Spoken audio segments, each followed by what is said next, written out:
Selamat pagi, siang, sore, dan malam Pak Heri. Kami dari kelompok F hari ini akan menjelaskan tentang PSAK 10, pengaruh perubahan kurs valuta asing. Sebelumnya, izinkan kelompok kami memperkenalkan diri. Saya Karen Karisa Wais dengan NIM 2023-50107. Saya Trivena Angelika dengan NIM 2023-50268. Saya Tania Putri Dayat dengan NIM 2023-50291. Saya John Solihin dengan NIM 2023-50267. Saya Reki Romatambe dengan NIM 2023-50293.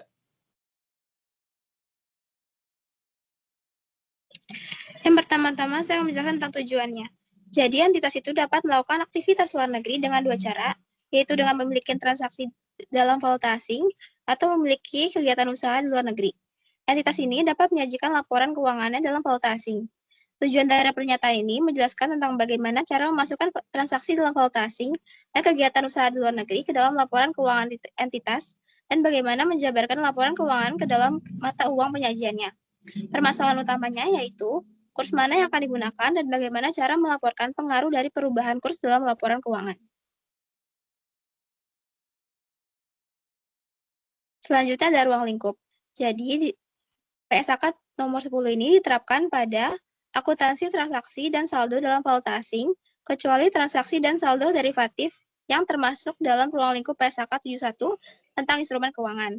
Diterapkan juga pada penjabaran hasil dan posisi keuangan dari kegiatan usaha luar negeri yang termasuk dalam laporan keuangan entitas dengan cara konsolidasi atau metode ekuitas. Diterapkan juga pada penjabaran hasil dan posisi keuangan suatu entitas ke dalam mata uang penyajian, dan diterapkan pada penyajian laporan keuangan entitas dalam valuta asing dan mengatur persyaratan untuk menghasilkan laporan keuangan yang dideskripsikan sebagai patut pada SAK untuk penjabaran informasi keuangan ke dalam valuta asing yang tidak memenuhi persyaratan tersebut. Pernyataan ini menentukan informasi apa saja yang diungkapkan. Untuk PSAK 10 ini tidak diterapkan pada beberapa hal. Yang pertama, PSAK 71, instrumen keuangan diterapkan pada beberapa derivatif valuta asing. Hal itu tidak termasuk dalam ruang lingkup pernyataan ini. Tetapi derivatif dalam valuta asing yang tidak termasuk dalam ruang lingkup PSAK 71, seperti beberapa derivatif dalam valuta asing yang melekat pada kontrak lain, termasuk pada ruang lingkup pernyataan ini. Pernyataan ini juga diterapkan pada ketika entitas menjabarkan jumlah yang terkait dengan derivatif mata uang fungsionalnya ke dalam mata uang penyajiannya. Terus tidak diterapkan juga pada akuntansi lindung nilai atas valuta asing, termasuk lindung nilai investasi neto dalam kegiatan usaha luar negeri. Yang terakhir, tidak ditetapkan pada penyajian laporan arus kas untuk arus kas yang timbul dari transaksi dalam valuta asing atau penjabaran arus kas dari kegiatan usaha luar negeri. Yang selanjutnya ada istilahnya. Jadi ada beberapa istilah dalam PSAK 10 ini. Yang pertama itu ada investasi neto dalam kegiatan usaha luar negeri. Itu artinya jumlah kepentingan entitas pelapor dalam aset neto dari kegiatan usaha luar negeri tersebut. Ada juga kegiatan usaha luar negeri merupakan entitas yang merupakan entitas anak, entitas asosiasi, pengaturan bersama atau cabang dari entitas pelapor, yang aktivitasnya dilaksanakan di suatu negara atau mata uang selain negara atau mata uang entitas pelapor. Ada istilah juga kelompok usaha. Itu suatu entitas induk dan seluruh entitas anaknya. Ada istilah kurs merupakan rasio pertukaran untuk dua mata uang. Ada juga kurs penutup merupakan kurs spot pada akhir periode pelaporan. Ada kurs spot itu kurs untuk realisasi segera. Kemudian ada mata uang fungsional merupakan mata uang pada lingkungan ekonomi utama di mana entitas beroperasi. Selanjutnya ada mata uang penyajian. Merupakan mata uang yang digunakan dalam penyajian laporan keuangan. Dan juga nilai wajar merupakan harga yang akan diterima untuk menjual suatu aset atau harga yang akan dibayar untuk mengalihkan suatu liabilitas dalam transaksi teratur antara pelaku pasar pada tanggal pengukuran. Ada juga pos moneter merupakan unit mata uang yang dimiliki serta aset dan liabilitas yang akan diterima atau dibayarkan dalam jumlah unit mata uang yang tetap atau dapat ditentukan. Ada juga valuta asing merupakan mata uang selain mata uang fungsional entitas.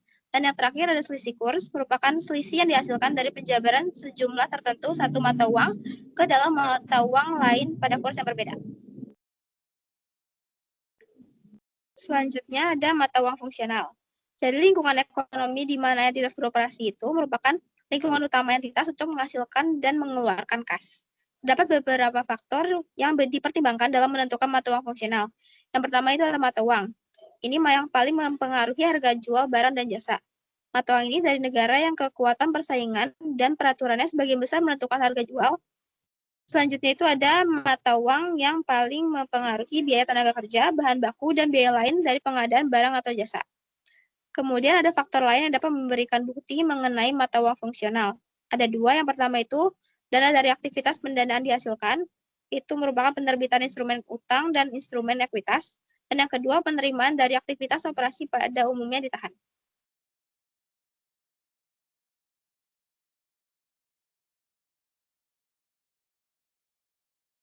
Baik, selanjutnya ada yang nomor 11, yaitu ada entitas pelapor dengan usaha luar negeri harus menilai apakah kegiatan luar negerinya itu signifikan, bukan sekedar perpanjangan. Misalnya, jika menghasilkan kas sendiri, mengatur pinjaman, dan juga beroperasi mandiri. Ada 3 indikatornya. Yang pertama itu ada proporsi transaksi dengan entitas pelapor.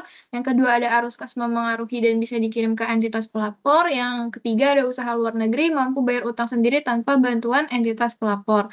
Lalu yang nomor 12 ada jika indikator mata uang fungsional tidak jelas, manajemen harus menilai berdasarkan transaksi peristiwa dan kondisi ekonomi yang mendasari dengan prioritas pada indikator utama.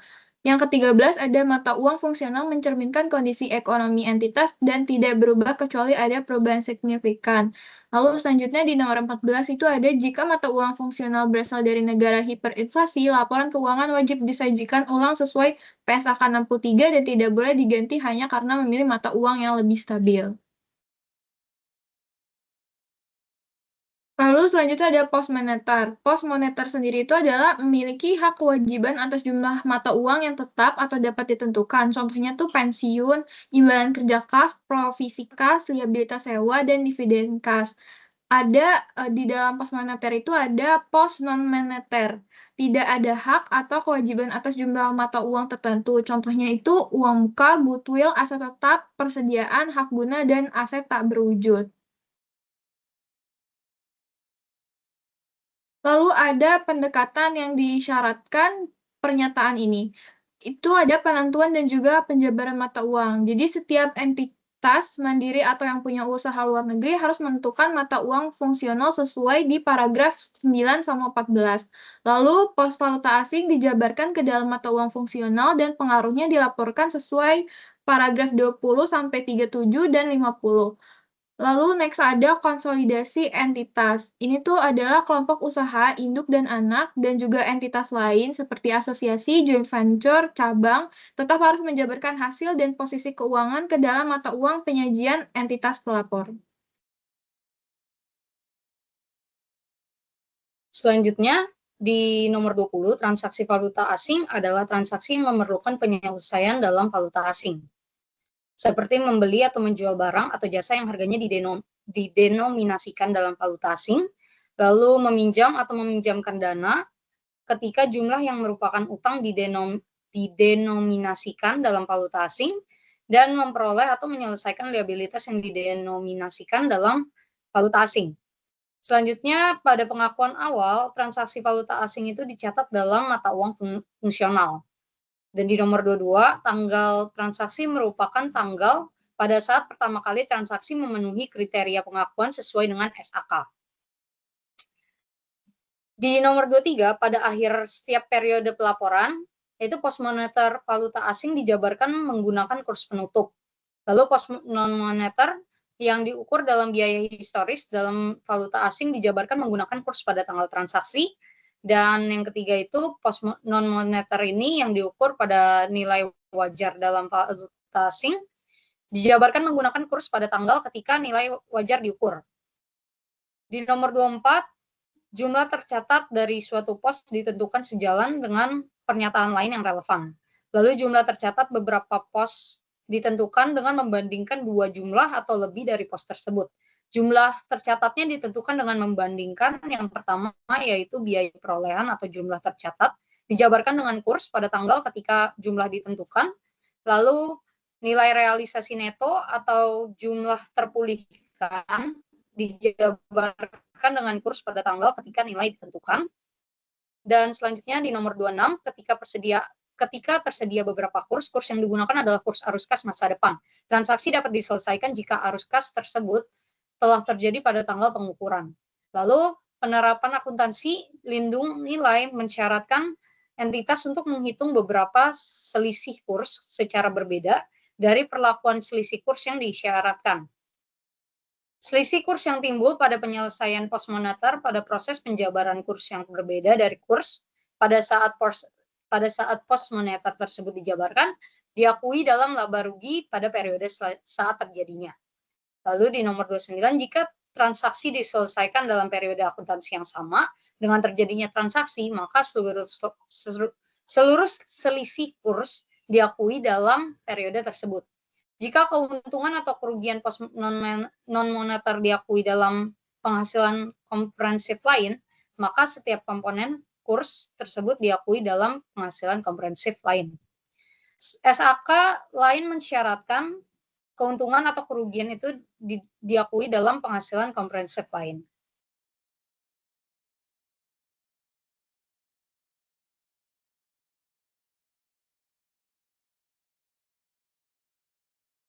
Baik, selanjutnya kita akan masuk ke dalam pengakuan selisih kurs. Di dalam paragraf ke-32, ini membahas tentang bagaimana bagian dari bentuk dari investasi neto entitas pelapor dalam kegiatan usaha luar negeri. Ini contohnya kayak piutang atau pinjaman antar entitas dalam grup. Nah, di dalam paragraf 32 ini, postmoneter sebagai bagian dari investasi neto yang mengacu pada selisih kurs yang timbul dari postmoneter tadi. Makanya cari contohnya piutang atau pinjaman antar entitas grup yang membentuk bagian dari entitas neto dalam kegiatan usaha luar negeri. Kemudian ini diakui dalam laporan laba rugi pada laporan keuangan tersendiri entitas pelapor yang mengacu pada PSAK 4 atau laporan keuangan individual kegiatan usaha luar negeri. Laporan keuangan konsolidasian, jika disajikan dalam laporan keuangan konsolidasian, maka seluruh kurs awalnya diakui dalam penghasilan komprehensif lain atau yang biasa disebut dengan OCI, Other Comprehensive Income. Lalu akan direfleksikan ke dalam laporan laba rugi saat investasi neto dilepaskan. Next. Kita masuk ke laporan yang paragraf ke-33. Jadi, jika postmoneter didenominasikan dalam mata uang fungsional entitas pelapor, selisih kurs muncul dalam laporan keuangan individual, kegiatan usaha luar negeri atau nanti kita akan sebut sebagai KULN. KULN ini. Nah, di dalam postmoneter ini, jika didenominasikan dalam mata uang fungsional kegiatan luar negeri, selisih kurs muncul dalam laporan keuangan tersendiri entitas pelapor. Jika postmoneter moneter didenominasikan dalam mata uang lain, bukan fungsional, pelapor maupun negeri, selisih kurs muncul dalam laporan keuangan tersendiri, entitas pelapor, dan juga di dalam laporan keuangan individual kegiatan usaha luar negeri. Nah, misalnya di dalam pengakuan selisih kurs ini, dalam laporan keuangan konsolidasiannya atau metode ekuitasnya, selisih kurs diakui dalam OCI tadi. Next.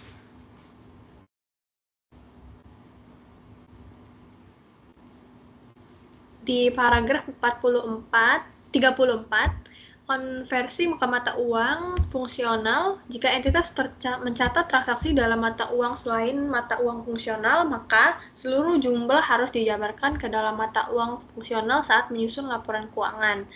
Nah, ada prinsip penjabarannya. Tujuannya itu apa? Tujuannya tuh agar hasil akhirnya setara dengan jika awal dicatat dengan mata uang fungsional. Terus metode penjabarannya ini ada dua. Yang pertama ada metode postmoneter yang dijabarkan dengan kurs penutup atau closing rate. Contohnya kayak kas, piutang, utang. Terus kalau misalkan metode yang keduanya di metode penjabarannya ini ada post non-moneter, yaitu biaya historis. Dijabarkan dengan kurs pada tanggal transaksi atau kurs historis. Contohnya kayak biaya historis. aset tetap, persediaan, dan jika dicatat dengan historial cost-nya. Next.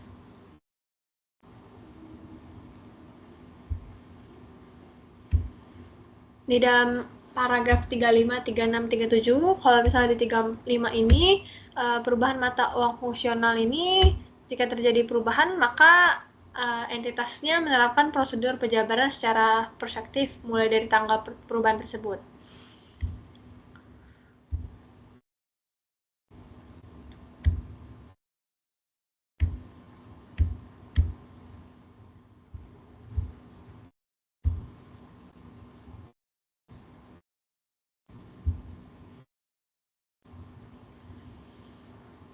Di dalam yang ke-40 dan 41, penentuan mata uang biasanya mencerminkan transaksi, peristiwa, dan kondisi mendasar yang relevan bagi entitas. Ada juga perubahan mata uang fungsional yang tidak sembarangan berubah.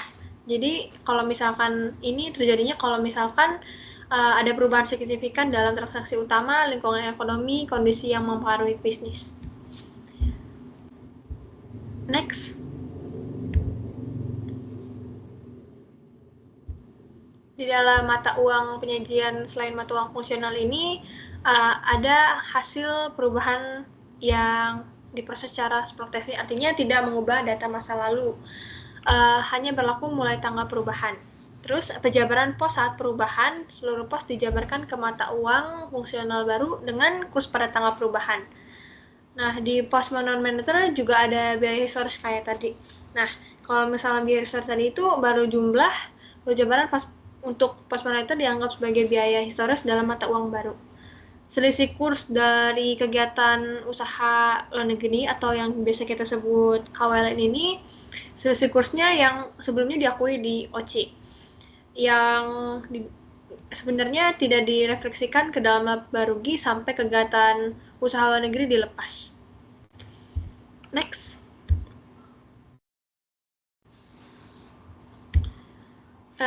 Dalam 44 ini juga penggunaannya kurs rata-rata atau averages untuk kemudahan praktis. Tujuannya itu. Terus misalnya tadi karena kemudahan praktisnya itu entitas boleh menggunakan kurs rata-rata periode untuk menjabarkan. Terus juga pos-pos penghasilan dari beban. Terus syarat penggunaan kurs rata-rata boleh digunakan jika kurs stabil dan tidak boleh digunakan jika kurs berfluktuasi signifikan. Next.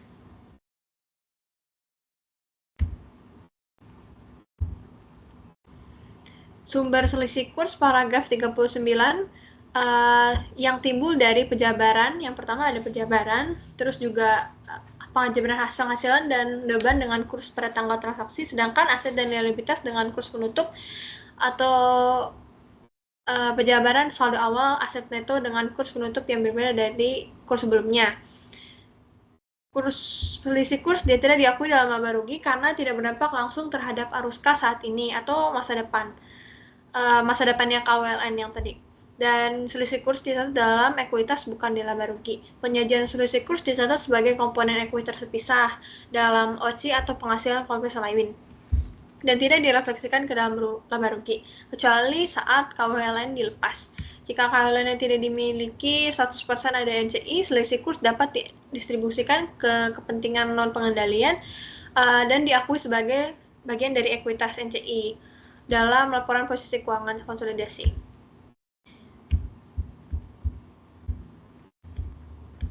Next.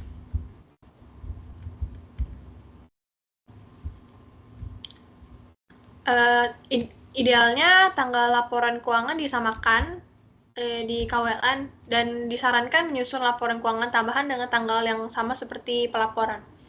Terus jika misalkan tanggalnya berbeda, harus maksimal 3 hari. Di dalam PSK 65 diperbolehkan perbedaan tanggal kurang dari 3 hari dengan syarat harus dilakukan penyesuaian terhadap transaksi atau peristiwa signifikan yang terjadi dalam selisih tanggal tersebut. Terus kurs yang digunakan dalam aset dan liabilitas KWLN tetap dijabarkan menggunakan kurs pada akhir periode pelaporan KWLN. Namun jika ada perubahan kurs signifikan sampai akhir periode pelaporan entitas pelapor, maka dilakukan penyesuaian. Terus pendekatan sama untuk metode ekuitas ketentuan ini juga berlaku untuk entitas asosiasi, ventura bersama, serta sama sesuai dengan PS angka 15. Next. Di dalam 47, goodwill atau penyusunan nilai wajar. Goodwill ini timbul dari akuisisi KWLN dan penyesuaian nilai wajar aset dan liabilitas hasil akuisisi. Ini diperlakukan sebagai bagian dari aset dan liabilitas KWLN. Dan kalau di 47 ini perlakuan mata uang karena dianggap sebagai bagian dari KWLN, maka goodwill dan aset atau liabilitas disebut dinyatakan dalam mata uang fungsional KWLN. Dijabarkan ke mata uang pelapor menggunakan kurs penutup. Terus buat di 47 ini ada acuannya, dia mengacu pada paragraf 39 penjabaran laporan keuangan KWLN serta paragraf 42 terutama jika KWLN berada di ekonomi hiperinflasi. Selanjutnya akan dijelaskan oleh teman saya. Baik, di sini saya akan menjelaskan paragraf 48 yaitu tentang pelepasan kegiatan usaha luar negeri. Di sini yaitu pada saat entitas melepaskan kegiatan usaha luar negeri, baik sepenuhnya maupun sebagian, maka jumlah selisih kurs yang telah diakui di penghasilan komprehensif lain tidak langsung masuk ke laba rugi. Pertama-tama, selisih kurs ini ditempatkan ke dalam komponen ekuitas terpisah, kemudian jika terjadi pelepasan secara substansial seperti hilangnya pengendalian atas anak usaha luar negeri, bagian selisih kurs dapat direfleksi ke laba rugi. Boleh next. Di sini yaitu jika pelepasan hanya sebagian, entitas tetap harus menghitung ulang reatribusi bagian kumulatif selisih kurs yang sesuai dengan porsi kepemilikan yang dilepas. Namun, untuk bagian yang dimiliki oleh kepentingan non-pengendali, selisih kurs tidak dipindahkan ke laba rugi, tapi dihentikan pengakuannya. Hal ini menjaga konsistensi pelaporan keuangan sesuai proporsi kepemilikan. Boleh next.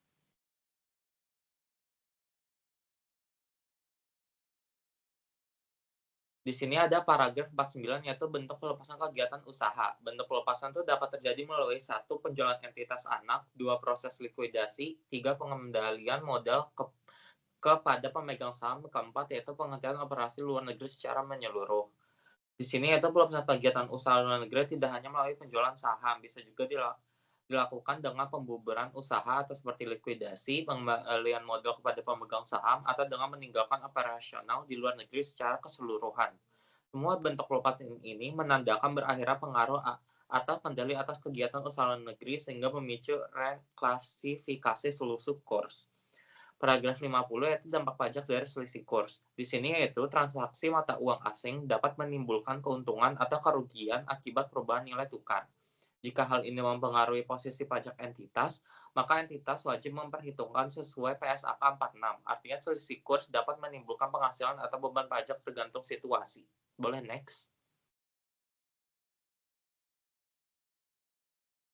Paragraf 51 yaitu acuan mata uang fungsional. Penjelasannya itu dalam kelompok usaha penting untuk menyamakan acuan pelaporan. Oleh karena itu, jika entitas anak memiliki mata uang fungsional berbeda, maka pengungkapan tetap harus merujuk pada mata uang fungsional entitas induk, terutama pada pengungkapan di paragraf 53 dan 55 sampai 57.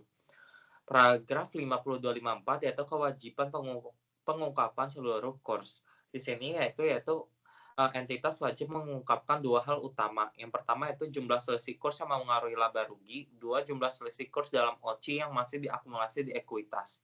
Jika mata uang penyajian berbeda dari mata uang fungsional, maka alasan dan fakta tersebut harus dijelaskan secara eksplisit dalam catatan laporan keuangan. Boleh next.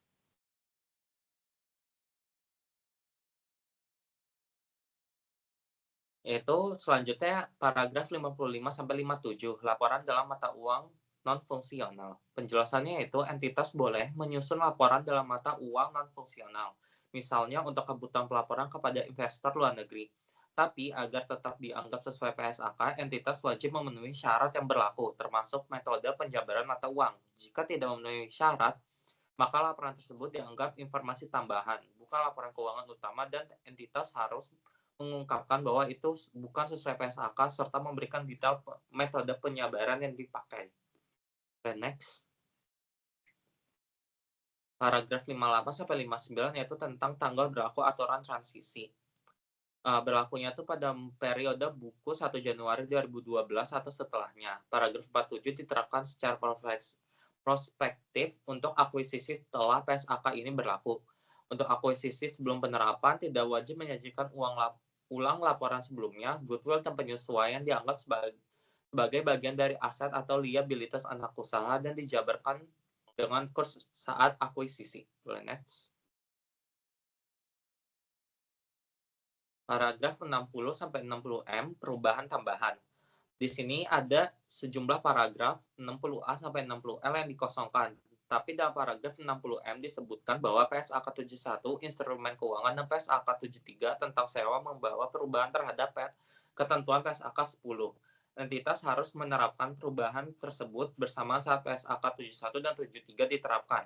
Untuk seleksi kurs yang lama tidak wajib dihitung ulang, sementara penyesuaian atas nilai wajar berlaku prospektif sejak 1 Januari 2015. Boleh next.